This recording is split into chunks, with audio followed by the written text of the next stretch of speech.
Samajwadi party के सांसद जियाउर रहमान बर्क ने उत्तर प्रदेश में हाल ही में पुलिस मुठभेड़ और बुलडोजर कार्रवाई को लेकर सरकार तथा प्रशासन पर गंभीर सवाल खड़े किए हैं।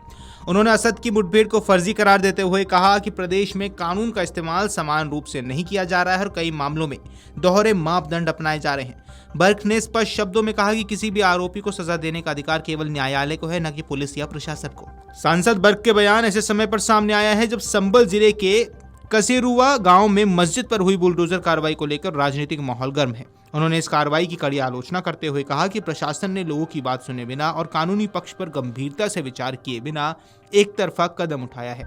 आपको बता दें, जियाउर रहमान बर्क ने अपने सोशल मीडिया प्लेटफॉर्म एक्स पर एक पोस्ट के माध्यम से कसेरुआ गांव की मस्जिद पर हुई कार्रवाई पर नाराजगी जाहिर की है। उन्होंने लिखा कि तमाम कोशिशों और कानूनी प्रयासों के बावजूद संभल प्रशासन ने मस्जिद को ध्वस्त कर दिया।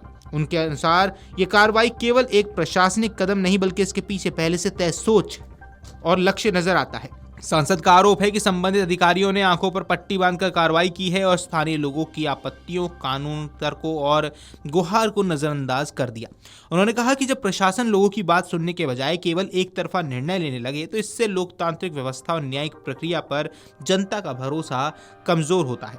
बर्क ने आगे कहा है कि किसी भी विवादित मामले में निष्पक्ष जांच, कानूनी प्रक्रिया और न्यायिक समीक्षा बेहद आवश्यक होती है, लेकिन यदि प्रशासन पहले से निर्णय लेकर कार्रवाई करता है तो इससे लोगों में असुरक्षा और भेदभाव की भावना पैदा होती है।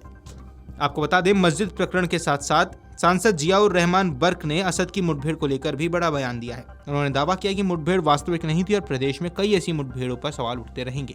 बर्क ने कहा कि किसी भी मुठभेड़ की निष्पक्ष जांच होनी चाहिए ताकि सच्चाई सामने आ सके। उन्होंने कहा कि मुठभेड़ की परिभाषा स्पष्ट है। यदि कोई आरोपी पुलिस पर गोली चलाता है और पुलिस आत्मरक्षा में जवाबी कार्रवाई करती है तो वास्तविक मुठभेड़ कहा जाता है, लेकिन यदि परिस्थितियां संदिग्ध हो तो पूरी घटना पर सवाल उठने लाजमी है।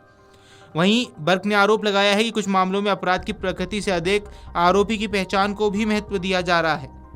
सांसद ने दोहराया है कि उनका विरोध अपराधियों के खिलाफ कार्रवाई से नहीं बल्कि कार्रवाई के तरीके से है। उनका कहना है कि लोकतंत्र में कानून का शासन होना चाहिए, न कि व्यक्तियों या संस्थाओं की मनमर्जी।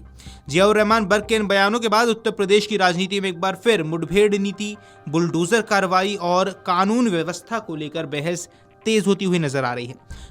विपक्ष इन कार्रवाइयों को संविधान और न्यायिक प्रक्रिया के खिलाफ बता रहा है, जबकि सरकार लगातार दावा कर रही है कि अपराध और अपराधियों के खिलाफ सख्त कार्रवाई उनकी प्राथमिकता है।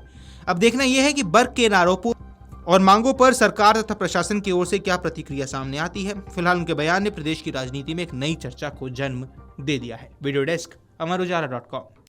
अगर आप ये वीडियो YouTube पर देख रहे हैं तो हमारे चैनल को सब्सक्राइब कर बेल आइकन दबाएं और Facebook पर देख रहे हैं तो हमारे पेज को लाइक करें।